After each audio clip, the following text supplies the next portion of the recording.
Hai semuanya, gimana kabar kalian? Semoga selalu dalam keadaan baik. Jadi welcome back teman-teman di segmen analisa pagi. Seperti biasa di video kali ini kita akan update buat news dan juga pergerakan dari market, khususnya market Bitcoin. Teman-teman, kita ada di awal bulan Juni. Jadi ya selamat liburan, selamat hari lahir Pancasila. Hari ini market bakalan dapat banyak news teman-teman, dan ada banyak news juga yang kita akan bahas di video kali ini. Kita mulai dulu dari pembahasan yang kemarin ya. Kita kemarin dapat data soal manufacturing untuk kondisi China dan juga non-manufacturing PMI China. Semua datanya menunjukkan terjadi pelemahan. Pelemahan ekonomi terjadi di China. Dan itu berdampak juga sama posisi daripada bursa sahamnya. Hang Seng kemarin turun, IHSG, Indeks Harga Saham Gabungan Indonesia juga turun kemarin ya. Terus kemarin ada pidato dari Christine Lagarde, serta banyak data soal OPEC. Ini berhubungan sama crude oil. Hari ini akan ada beberapa news lagi teman-teman yang menurut saya cukup penting juga. Salah satunya adalah manufacturing PMI untuk Inggris, yang memang sebelumnya itu kan udah merosot terus nih. Sekarang untuk forecastnya juga ternyata mengalami penurunan teman-teman. Terus ada core CPI dan juga data CPI dari Uni Eropa. Ini bakalan penting banget dan juga bisa membuat eh apa namanya, indeks dolar bergejolak teman-teman. Kalau dilihat dari forecastnya, so far inflasi tetap bertahan di 7% dengan core di 5,5%. Itu forecastnya. Dari Amerika akan ada initial jobless claim. Ini akan sangat penting juga untuk melihat seperti apa data pengangguran di sana, teman-teman. Kemudian ada ISM Manufacturing PMI juga. Oke, kita akan lihat seperti apa volatilitas yang ada di market. Sekarang kita quick aja lihat history daripada Bitcoin di bulan Juni, karena mungkin ini akan sangat penting, teman-teman. Jika kita lihat dari beberapa data yang ini adalah data historical ya soal Bitcoin sejak tahun 2013 sampai dengan 2023. Dan bulan Juni adalah fase crash secara rata-rata, teman-teman. Bisa perhatikan di menu bagian bawah ini adalah jumlah kerugian rata-rata daripada Bitcoin selama di bulan Juni. Itu minus 29,89%. Ini yang jadi tertinggi dibandingkan dengan bulan-bulan lainnya. Ya, ini bulan November Bitcoin naik sampai 444,9%. Ya, banyak sekali. Tapi yang paling penting buat sekarang adalah minus hampir 30% ini bisa menjadi sebuah indikasi harus waspada ya di bulan Juni, teman-teman. Market memang masih sangat volatile, dan kalau kita lihat di bulan Mei kita closing minus 7,49%. Artinya potensi penurunan masih akan bisa saja terjadi di bulan Juni. Jadi kita harus melihat beberapa news mungkin yang penting seperti data kenaikan suku bunga yang akan diambil ya FOMC meeting dari The Fed di bulan Juni ini. Kemudian juga akan banyak sekali news-news soal kampanye pemilihan presiden di Amerika Serikat yang mungkin akan berdampak juga sama posisi dari market. Jadi ada banyak sekali news-news yang bakalan muncul di bulan Juni ini dan bisa membuat market bergejolak. Entah itu marketnya turun atau marketnya naik. Tapi kita berharap tidak akan terjadi crash besar lagi, karena overall sejak bulan Januari, Februari, Maret, April kita positif. Mei kita udah mulai koreksi. Apakah Juni kita bakalan mengalami koreksi dalam? Let's say kalau kita koreksi dalam ya bisa jadi Bitcoin kembali balik ke 20 ribuan mungkin ya. Kalau dia harus minus sampai 30%. Ya, kita berharap tidak terjadi hal demikian. Tapi yang telat serok mungkin berharap itu. Ya itulah teman-teman. Jadi intinya aku mau remind aja ke teman-teman lebih berhati-hati aja di bulan Juni ini. Oke, itu kita akan lihat beberapa news. Oh, ini Hong Kong. Hong Kong udah mulai melegalkan ya yang namanya cryptocurrency, teman-teman. Jadi kalau kita lihat dari beritanya, Hong Kong Securities Regulator itu sudah mulai menerima Bitcoin ataupun kripto ya sejak Juni 2023 tanggal 1. Artinya hari ini. Hari ini Hong Kong udah mulai legal, dan kalau kita lihat dari news-newsnya ini udah mulai banyak ada sertifikasi Crypto Associate. Ini buat orang-orang yang mau mendaftarkan kriptonya untuk diperdagangkan di bursa Hong Kong. Ada metaverse juga, itu harus didaftarkan juga di Hong Kong. Dan juga banyak sekali proyek-proyek seperti Web3, terus certified blockchain, terus data license in Hong Kong, ini udah mulai bisa diakses. Mulai 1 Juni, dan di sini tertera tanggalnya dan juga ada biayanya juga.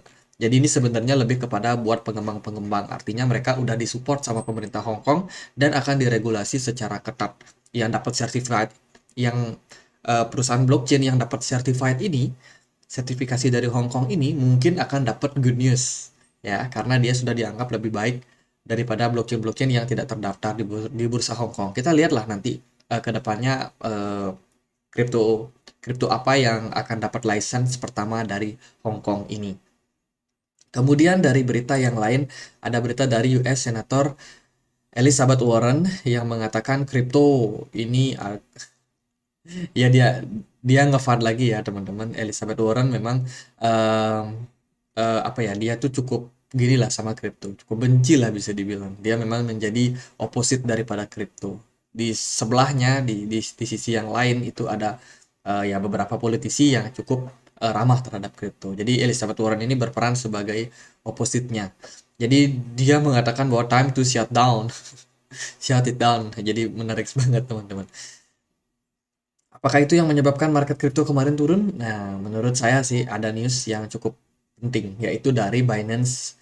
Binance itu baru saja mengumumkan untuk delisting 11 part atau 11 pair untuk menggunakan Australian dollar trading. Artinya kan di Binance Australia itu tersedia layanan transaksi menggunakan Australian dollar ya. Itu ada, sekarang udah di delisting dan efektif di 1 Juni. Menurut saya sih efeknya karena ini. Jadi ibaratnya banyak orang yang sekarang melakukan withdraw dengan menggunakan Australian dollar di Binance, sehingga kemarin mungkin pergerakan dari Bitcoin cenderung turun. Cardano itu di delisting, kemudian ada BUSD, terus ada USDT, BNB, BTC, Doge, terus ETH, Gala, Matic, Sol, XRP. Hampir semua sudah di delisting yang menggunakan pair Australian dollar. Jadi ini mungkin yang men-trigger kenapa kemarin market agak crash. Itu. Kemudian dari Bybit itu juga mengumumkan bahwa mereka sudah keluar dari Kanada per 1 Juni ini, teman-teman. Jadi Canadian customer with no longer able with new deposit and enter new contract or increase any their existing position for all product and service. Jadi mereka udah efektif keluar ya, nggak bisa lagi buat melakukan withdraw ataupun withdraw mungkin harus ke exchange lain, cuman kalau buat withdraw di khususnya Kanada itu udah sulit, udah lebih sulit lah teman-teman. Tapi kalau buat deposit itu totally nggak bisa. Kemudian ini ada, aku dapat data dari Binance Lab, Binance apa namanya, Binance Research teman-teman. Ini adalah data yang berupa tentang kerugian yang terjadi pada market kripto. Ada sekitar 3,45 billion US dollar aset yang akhirnya ya hilang ya teman-teman, karena exchange-nya kena hack sejak 2012. Ini datanya, dan terus terjadi peningkatan jumlah kerugian. Kalau kita lihat dari apa namanya, diversifikasi atau komposisi, itu kebanyakan orang-orang yang tidak bisa mengakses hot wallet. Artinya adalah mereka bermasalah di hot walletnya, seperti contohnya Trust Wallet, MetaMask, atau apa sih namanya, ya dan hot wallet yang lain yang bisa kalian download di Play Store itu, teman-teman. Itu yang kebanyakan kena hack, entah itu kena phishing atau kena apa. Jadi ada sekitar 29% yang bermasalah karena hacking di sana. Kemudian sisanya itu ada unknown, artinya tidak diketahui penyebabnya. Ya hilang aja tiba-tiba.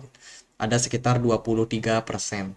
Dan overall ini ada banyak sekali sih sebenarnya masalah, seperti malware, ada bugs, ada data leak, terus ada internal staff yang error atau mereka melakukan kecurangan, kesalahan, dan lain sebagainya.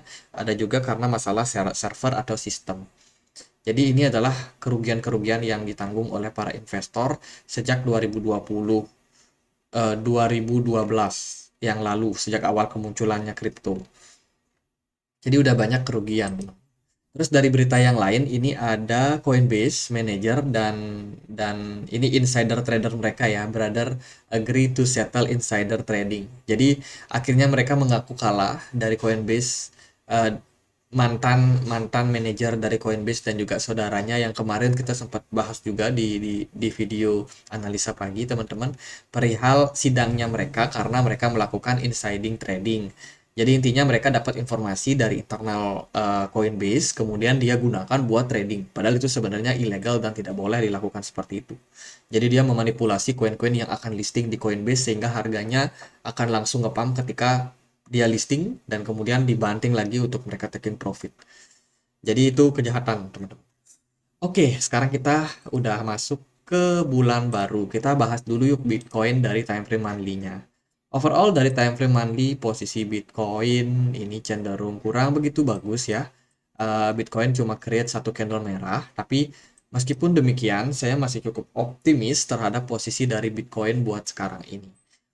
Ya, syukur-syukur Bitcoin nggak didam parah sih sebenarnya. Cuman memang penurunan yang terjadi ke 27.000 ini merupakan sebuah penurunan yang mungkin memang harus terjadi dulu setelah 4 bulan kita terus rise ya, harganya terus menguat teman-teman, dan sekarang ya waktunya koreksi dulu lah. Mungkin kalau bulan Juni seperti data historical yang kita lihat ini bisa koreksi dalam lagi ya, bisa aja terjadi hal demikian teman-teman. Tapi kita lihatlah nanti seperti apa ya. Buat Bitcoin so far kalau dia bisa closing di kisaran 27.000 itu menurut saya udah lumayan oke, karena potensial terburuknya kemarin kan kita udah drop sampai 25.600, tapi di sana ada banyak yang nahan harga Bitcoin sehingga kembali rebound ke 27.000. Kemudian ya kalau kita lihat dari closing weekly-nya, weekly kita baru closing di hari Senin nanti. Sekarang hari Kamis, jadi kita lihat monthly-nya mungkin kalau closing dengan posisi negatif.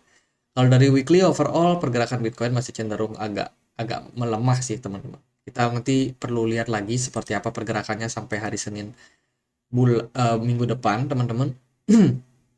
Nah, kalau kita lihat dari pola pergerakan Bitcoin di time frame daily ya, teman-teman, kita sudah sempat bahas juga sebenarnya untuk posisi Bitcoin yang masih cenderung punya kemungkinan untuk running ke wave C di kisaran harga 25.000.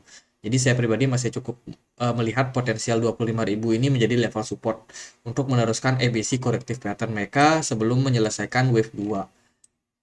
Dan kalau dia berhasil ya kita siap-siap buat running ke wave 3. Mungkin kita harus menunggu sampai 2 minggu lagi ya, 2 minggu ke depan, karena di sana ada FOMC sekitaran tanggal 15 Juni nanti. Mungkin kalau The Fed kembali naikin suku bunga 25 basis point itu bisa menjadi trigger dolar menguat serta Bitcoin akan kembali anjlok. Tergantung juga sih respon dari market. Kadang-kadang market memang merespon terlebih dahulu ya. Oke, sekarang kita udah tahu Bitcoin cenderungnya negatif dalam beberapa waktu. Nah, sekarang kita lihat lagi di time frame 4 jam. Ini mungkin ini bisa menjadi indikasi. Kemarin kita udah sampaikan juga Bitcoin akhirnya drop teman-teman dari yang namanya pola descending channel. Nah, ini kalau teman-teman perhatikan, ini merupakan pola descending channel. Descending triangle. Kita cek untuk polanya ya, descending triangle pattern. Ini biasanya sih adalah pola kalau nggak continuation, pola pembalikan arah. Ini contohnya teman-teman. Mungkin yang ini. Ini contohnya descending triangle, bagaimana ini merupakan pola kelanjutan penurunan ya.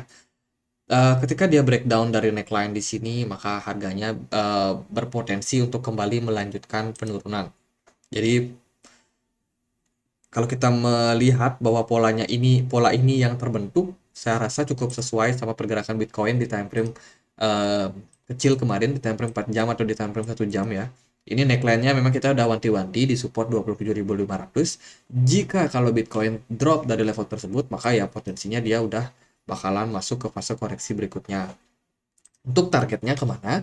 Untuk targetnya itu adalah kita bisa tarik ini di sini ya teman-teman, dari ujung sini ke neckline-nya atau ke supportnya, kemudian kita bisa pindahkan di sini, dan biasanya untuk target penurunannya itu hanya sampai 26.600. Jadi untuk posisi sekarang saya masih melihat bahwa Bitcoin masih berpeluang buat mengalami koreksi.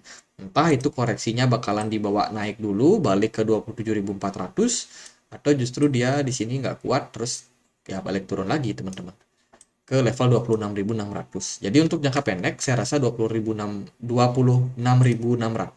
adalah level support yang ideal. Mengingat di sana juga seringkali terjadi ya pantulan ya teman-teman ketika Bitcoin menyentuh level 26.600. Jadi melihat posisi volume yang cukup bagus, smart money-nya pun juga kosong, tiba-tiba kosong ya. Saya masih melihat Bitcoin ada potensi untuk kembali menguat dalam jangka waktu pendek. Hanya saja mungkin nggak akan lebih tinggi dari 27.500. Itu untuk target saya masih ya membuka peluang lah istilahnya ke 25 ribuan. Siapa tahu masih bisa running ke level tersebut sehingga yang kemarin telat cicil ya bisa ambil posisi teman-teman. Kita juga sudah sempat warning buat teman-teman di video yang kemarin itu perihal RSI yang kemarin udah menyentuh level jenuh. Ya level jenuh beli teman-teman. RSI-nya cenderung turun dan sekarang sih udah confirm memang harganya cenderung koreksi. Tapi menurut saya koreksinya ini bakalan menyesuaikan juga sama kondisi daripada data-data ekonomi yang akan kita dapetin nanti. Hari ini ingat ada event penting seperti CPI atau data inflasi daripada Uni Eropa, kemudian juga akan ada non-farm payroll dari Amerika Serikat atau dari ya non-farm payroll, non-farm productivity dan juga initial jobless claim. Oke gitu aja, semoga videonya bisa bermanfaat teman-teman dan akhir kata saya Andri, makasih.